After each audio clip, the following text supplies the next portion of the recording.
Hey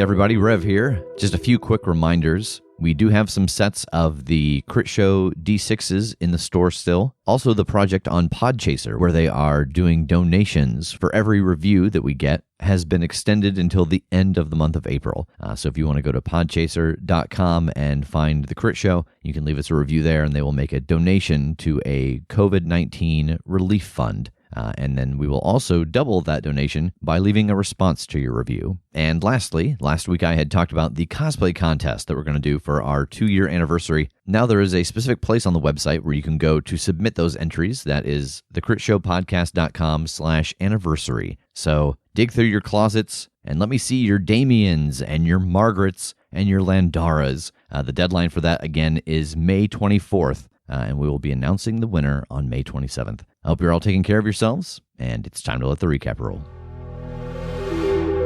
I could put together a message that gets how, when. And he responds with another 7-digit phone number, and the message breaks down to watch me. So this vision appears in front of you, and it's not like normal where you can hear and see. You can only see, but you see Ori with a group of people, and they're standing in a hangar, and someone is rolling a crate off of a plane, and then on a table is a vest, and you can see this device attached to the vest, and someone is standing in the front and they're holding a control in their hand, and it's got a couple different buttons on it, and they're gesturing to the crate, and then they're talking about the vest, and they hold it up and they push a button and it arms, and then they push another button and you actually see a light on the crate turn on, and the door drops, and covered in soulbat, twitching and stretching and flapping its wings, is Mosquito Dan. And they pick up the vest and they take it over and they start to wrap it around him. I will put together a message that breaks down to GPS him. As Everett starts to lower you all towards the ground, you see the lights of the helicopter pinpoint onto Mosquito Dan. He is covered in soulbat, his wings flapping quickly. He's wearing a large dark vest,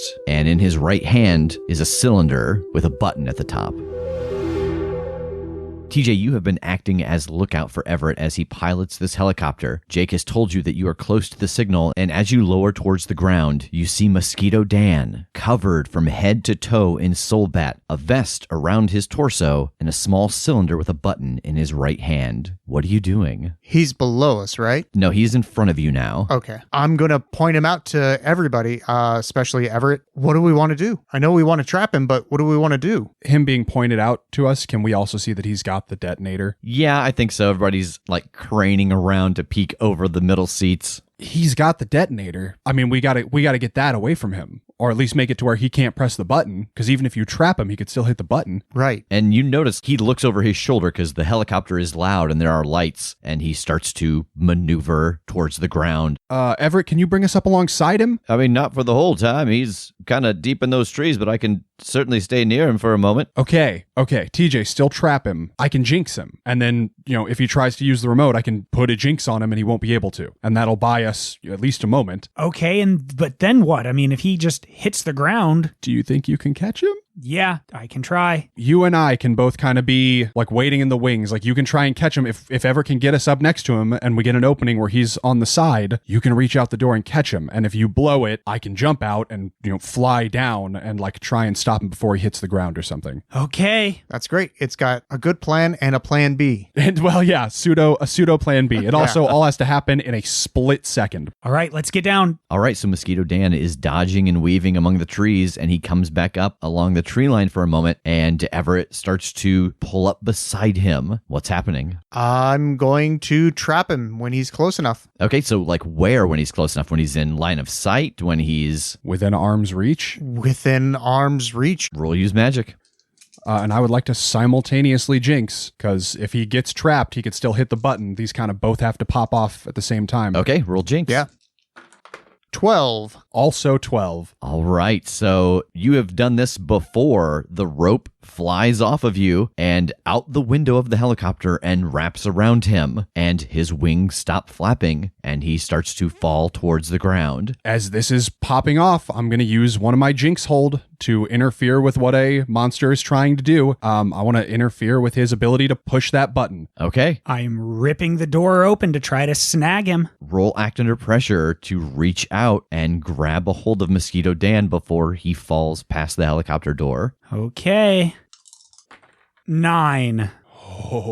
So you can grab a hold of him, but you're going to take some damage. Or you're going to grab the vest, but he's going to slip out of it. Or in the jostle of the helicopter, you're going to lose something from inside the helicopter. God damn it. I assume I can't see whether or not the vest is attached to the detonator, can I? You can't. Nobody took the time to examine the situation before you started this plan. Uh-huh. I think I just take the hit. So you reach out and you grab his vest, and you can see that his wings aren't moving and the soul bat is bubbling around him, but the movement becomes more furious as little sections of it lift off, and you can see these softball-sized mosquitoes that must have been on his back start to pop off of him and land on you and stick their noses into your arms. You take 2 points of damage, armor defeating, as his brood starts to attack you and swarm inside of the helicopter. What's everybody doing? Bleeding out. I'm trying to get the detonator away from him. Roll act under pressure. Fuck. 9. You can get the detonator away from him, but you also are going to take some damage from the swarm that is coming off of his body, or you're going to trigger something on the vest. Not the explosive, but something on the vest. You're going to mess with something, some key part of it as you're reaching to get through this. Or all of the struggle inside of the helicopter that's going on, all of the chaos, the panic is going to force Everett to land. I will also take the brood damage. All right, so you take 2 points of damage, armor defeating, as more of his brood come off of his back and his thighs and his chest and start to glom onto you. TJ. I'm going to look back at Tass and I'm going to invoke my healing spell on him. All right, roll use magic. And this is one of my practitioned ones, so I get a +4. That's a 9. All right, what's your glitch? I'll take 1 harm, ignore armor. All right, so you focus some of your life force out of your body into Tass. Tass, you heal 1 point of damage. Tass, you have felt this life force flow into you. What are you doing? I've seen that Jake has the detonator, right? Correct. And just a clarification question. In getting it away from him, do I realize whether or not it is attached? It is attached. Okay. Okay, so is this set up in a way that I think I can rip the vest off of him? Yeah, I think so. Okay, I think I want to try to do that. All right, roll act under pressure. 11. You reach across this just chaotic space. Jake is leaning across. The brood is coming off of his back. Scott and Alex and Eric and Susanna are all swatting at these, trying to get their weapons drawn. And you grab the vest by the shoulders and rip it. And you were able to pull it off of him. Jake, what are you doing? Without knowing exactly how he works in relation to regular soul bats and vampire soul bats and stuff, I'm going to try to give him a bite. All right, roll act under pressure. Gross. 8. All right, so you can avoid one of his brood coming off into your mouth. But you're going to take a little damage from attempting this, or he's going to flail around and kick you backwards, or something's going to get jostled out of the helicopter in the struggle and the tight space here where there are 7 people plus a creature. I guess I'll let him knock me back. All right, you lean in to give him a bite, and more of this brood is just coming off of his body, and you stagger backwards, and as you do, he flails out with his foot, and the next thing you feel is free fall. Oh, that's all right. I can fly. Yep. I'll catch up to the helicopter. But the helicopter tears past you. I'll go as fast as I can trying to catch up. I know I'm not going to make pace, but hopefully someone notices I fell out and will slow it down eventually. Yeah. TJ, what are you doing? Tass, we got the vest. We got it. I would like to borrow a specific place, specifically the helicopter, from Mosquito Dan and his brood. You'll have to pick one because they are not the same creature. Oh, then Mosquito Dan. All right. Roll use magic. A 6. Can I try to help him? How? I mean, he's up front still, right? Yes. Since it's close quarters and I'm right here, like literally say, toss me the chalk and like take the other piece of whatever he needs to make this stuff. I've seen him do this and I could sort of finish off the circle or whatever it is that he has to make back here. Okay, so you're completing this side since there's this row of seats blocking him and you. Okay. Yeah. All right, roll help out. I believe in you. 6. So, Jake, you are about 30 yards behind the helicopter, and there is a magical pulse that ripples out from the helicopter, and you see 3 bodies thrown out of the helicopter as it continues to streak forward. What are you doing? Who are they? Roll read a bad situation.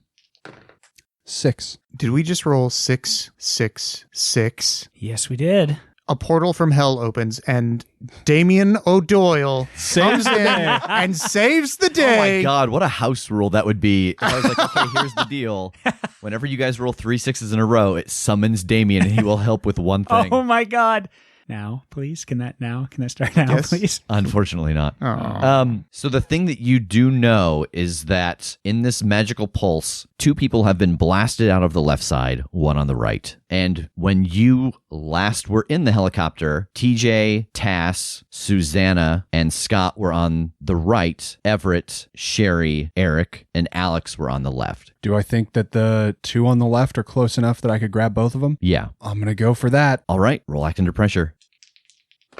3. Inside the helicopter, this magical explosion goes off. It's a flurry of light and sound. And Tass, from your point of view, it almost seems like Mosquito Dan is blown out of the soul bat and out of the helicopter as it engulfs you. TJ, as you look back, you see Everett and Sherry blown out the side of the helicopter across from you. And Alex starts to panic and leaps up into the front and tries to take over controlling the helicopter. And she slowly brings it down to the ground. You get the helicopter landed and there's no sign of Mosquito Dan and Tass is covered in this soul bat. What are you doing? So it's engulfed completely, Tass? Yes. Tass, are you okay? Tass, through this weird veil of darkness, you can hear TJ talking to you. Can I do anything? You can. TJ? Do I hear him? You do. Is this thing sporting the 2 yellow eyes like a regular soul bat? Yes. I want to wave my hand in front of its eyes. You see TJ waving his hand in front of your eyes. I think I want to see if I can move my hand down to my light mace and click it on. As your hand gets about 3 inches from it, it freezes. Don't try to hurt me. The other one tried to use me. I will not be used again.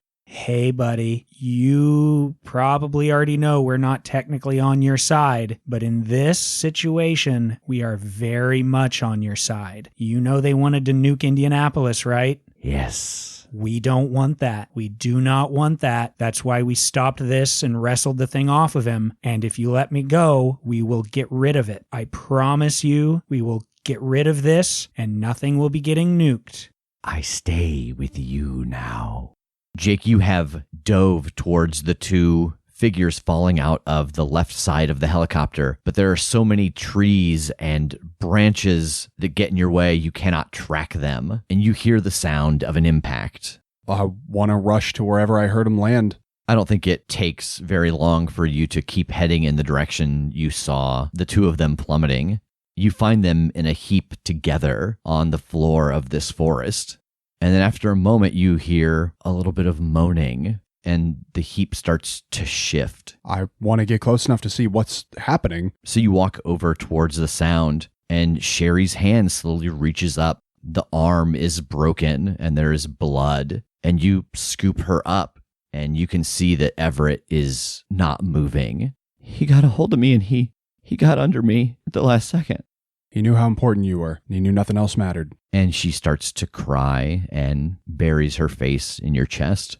And Jake, in this moment, as she leans into you, crying, the blood running down her arm, roll act under pressure not to feed. Oh, shit. That is an 11. Oh, There is this moment again where you feel this heat rising. And you don't even feel like it's just you that is disgusted with this idea in the moment. You feel that same repulsion coming from that feeling in the back of your brain, and you start to fly back towards the direction you saw the helicopter going. TJ, here you sit looking at Soulbat-covered Tass. Can I hear the Soulbat talking to him? You cannot. Tass, who are you talking to? It? You can hear it? Yeah, we've got some venom shit going on here, bub. And somewhere deep in the back of your head, you feel something else. A voice that you haven't talked to in quite a while, struggling and gurgling. Is it my other self? It is. Oh, God. I think it's drowning out this Tass. This one is so filled with hate. I too have been one of two natures. I will make it so it is just you and I. Good God. I mean, it stopped me from moving. Is that something that I feel like I can struggle against? Yes. This might be a nonsense question. Do I feel like other me would have a better chance at it if I gave up control? At this point, you're not entirely sure other you is there, based off the sounds you've heard emanating from the back of your brain. Oh, Jesus. Then I'm going to try. Roll against the grain. Is this like Soulbat grain now that he's fighting? It is. It is. Now he's got a different will that he is pushing against. That's a 10. All right, so you reach down and you grab your light and you click it on. Does it react in any way? What are you doing with it? Like, you've turned it on, it's hanging at your side. I mean, the usual thing is to make a hole, is to make it wave off, so to speak. And I know these things take a while to fully attach to you, take you over. So I'm just trying to wave this thing over me everywhere and see if I can like loosen it up and get it off. As soon as you start to wave the light over you, you are in excruciating pain. It feels like someone is setting your nerve endings on fire. Oh, good. Ah, shit. Why would you hurt us? Because Are you like the other one? I don't want you on me, so I'd say that, yeah, we're probably like the other one. Could I cast communicate with something I don't normally communicate with? Yes. 9. What's your glitch? It has a problematic side effect. You get this splitting headache as it feels like something in your brain shifts, and you can hear the things that this is whispering into Tass's head. But even more than that, maybe 20, 30 feet away, you hear 3 or 4 other little voices. They're not coming any closer, but you can hear what they're saying. What are they saying? They're talking about healing Father, getting Father home, getting him away from here. Oh my God, it's Mosquito Dan's kids. That's horrendous. All right, Tass and Soulbat, if you want to help us, because we kind of want to help you, help us to defeat Mosquito Dan and his brood. And I'm going to go outside and see if I can see Mosquito Dan or his kids. And about that time, Jake lands holding Sherry in his arms. Where are you going? Mosquito Dan's brood is trying to save him. I'm trying to keep them at bay. Tass is in the helicopter. He's covered in the Soulbat, but it's not attacking him. No, keep it bay. No, keep it bay. We leave. We leaving. Oh, now they're leaving according to what they're saying, but... And you can tell they are responding to you speaking English to Jake. Where are you guys? We no tell. We go away now. You stay there. We leave. All right, if you come at us at all, we are going to burn you to death. Do you understand? Yes, no fire. Who are you talking to? I can understand the Soulbats. I did a magic spell. Are there a bunch of them around here? Well, yeah. It was the ones that were on Mosquito Dan's brood. Where are they? They're out in the woods somewhere. Okay. Is she okay? She's alive. She's not great. Everett's gone. You mean he's... Yeah, he took the brunt of the hit to keep her alive. Who went out the other side? Mosquito Dan. Well, either he's dead or he's gone, but I don't feel like he's much of a problem now, unless he's going to come back for this thing. But she needs to be tended to. Can you try and patch her up? Yeah, and I want to use Heal 1 Harm on Sherry. All right, roll use magic. That's a 16. All right, this magic rolls out of your fingertips, and you see her broken arm reset and the skin over it start to knit back together. Is that better? You feeling okay? Yeah, that helped. We got to get this done. Yeah, we do. I'm going to go check out the Tass as a Soulbat situation while he's tending to her. All right, you turn and walk back towards the helicopter. Sitting in one of the bucket seats is Tass, kind of. It's the proper form, but you see the black inky darkness and the large yellow eyes, and it turns and looks at you as you approach. So what's going on here? Something went wrong. It flash fused to me. How's the other guy taking that? I think he's dead.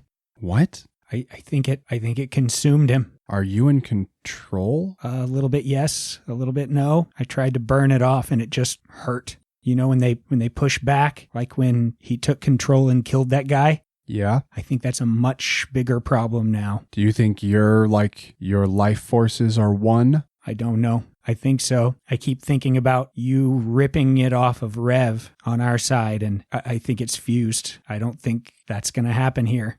I don't know if I can help you guys anymore. If I go on this thing and it fights back, I'm just as big a danger to you as I am a help. So what do you want to do about it instead? I don't know. I don't know what I am.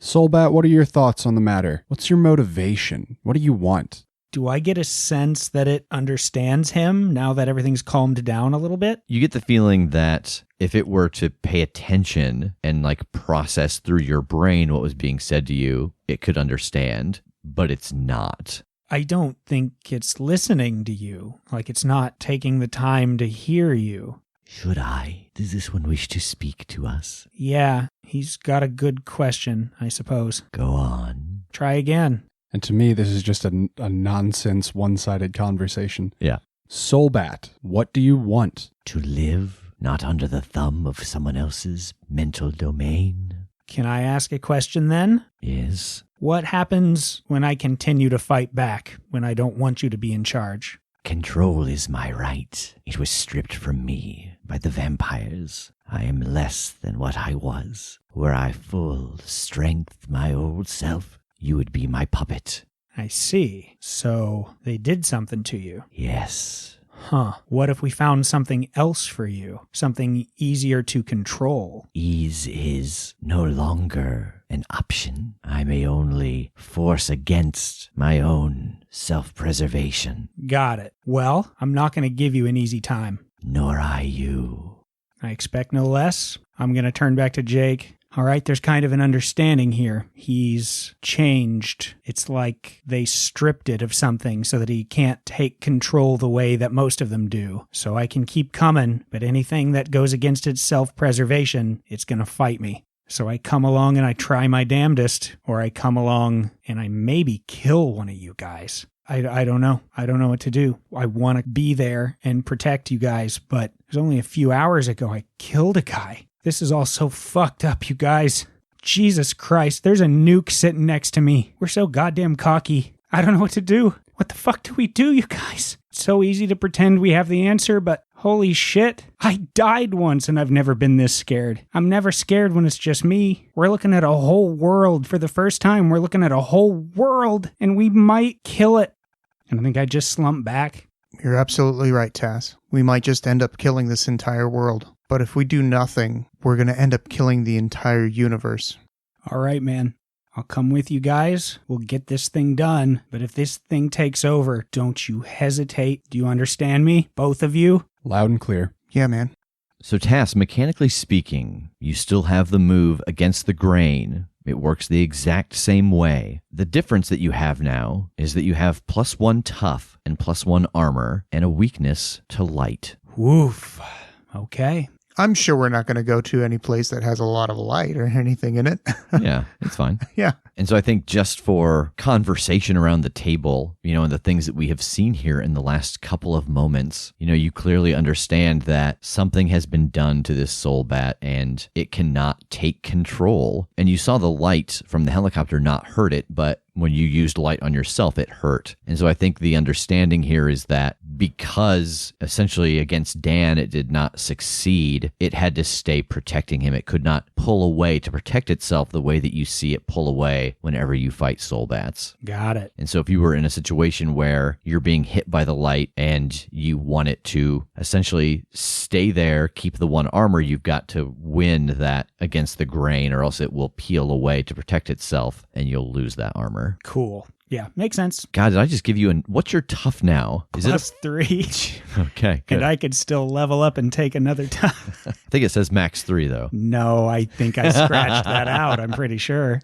So you have all gathered back at the helicopter. It's like 9:45 at night. The helicopter has been pretty quickly landed, but it's not in bad condition. The others are kind of unsure what to do as this is all happening. And so there's a little bit of busy work of checking the packs, checking the magic bag, making sure that everything is still where it needs to be in working order. But finally, as you come to the end of your conversation, Sherry does step back into the helicopter. We've got about 9 hours before daylight. What's the plan? And what do we do with that? And she indicates to the nuke sitting on the passenger seat. I hate to say that's something we need to come up with a greater plan for later, like hide it for now and then decide what to do with it. But yeah, I don't know. Can I look this thing over and just see if there's anything about it we need to know? I don't know. If I don't want to accidentally set the damn thing off. No, you can roll investigate a mystery. I promise you a fail will not be accidentally pushing the button.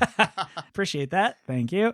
You let something of yours slip. Oh my God. Well, thank God you said that on my goddamn snake eyes. But that plus, I think a few others. I'm not the only one that just leveled up, am I? No, I leveled up when I missed the catch. All right, so what's everybody taking? I am going to take a move from the Searcher playbook called Just Another Day. When you have to act under pressure due to a monster, phenomenon, or mystical effect, you may roll plus weird instead of plus cool. We never come across any of those things, so I don't know why you're taking it. Tass?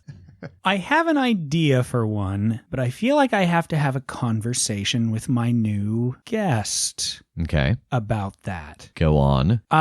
So here's what I'm looking at, and we'll see what you think about it. I'm looking at the Initiate's move, Sacred Oath. You may bind yourself to a single goal, forsaking something during your quest.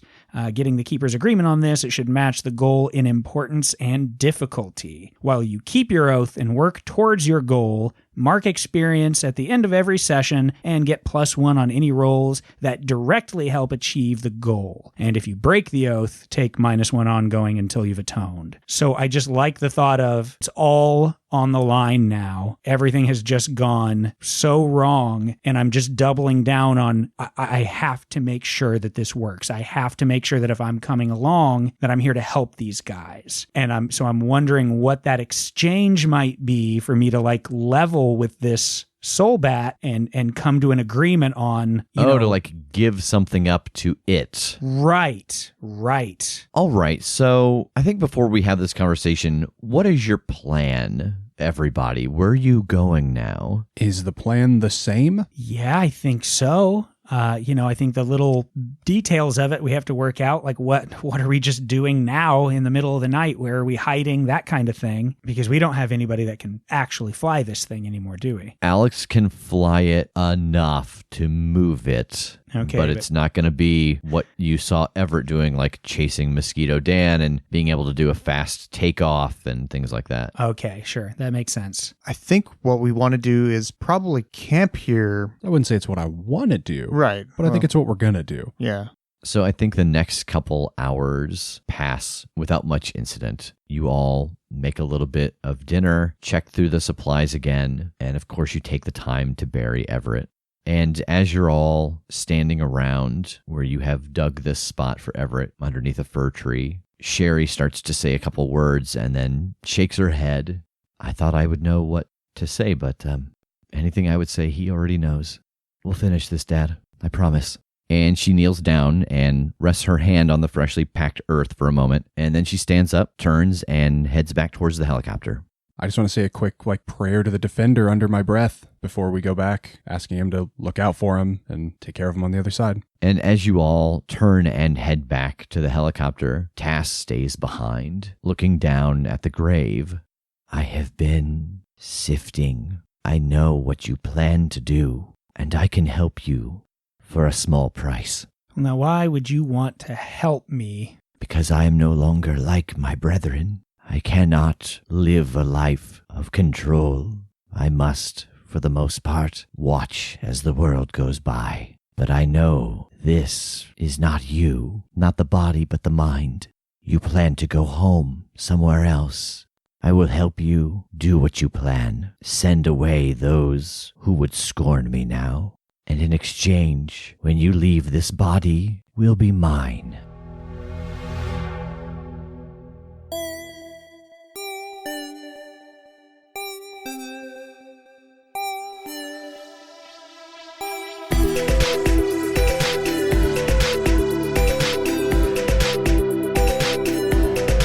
The Crit Show is a Critshow Studios production, edited and produced by Brandon Wentz with music by Jake Purley. You can find more information about us at thecritshowpodcast.com. To keep up to date with upcoming live shows, contests, and other special events, follow us at The Crit Show on Facebook, Instagram, and Twitter. For even more weekly content, join us at patreon.com/thecritShow.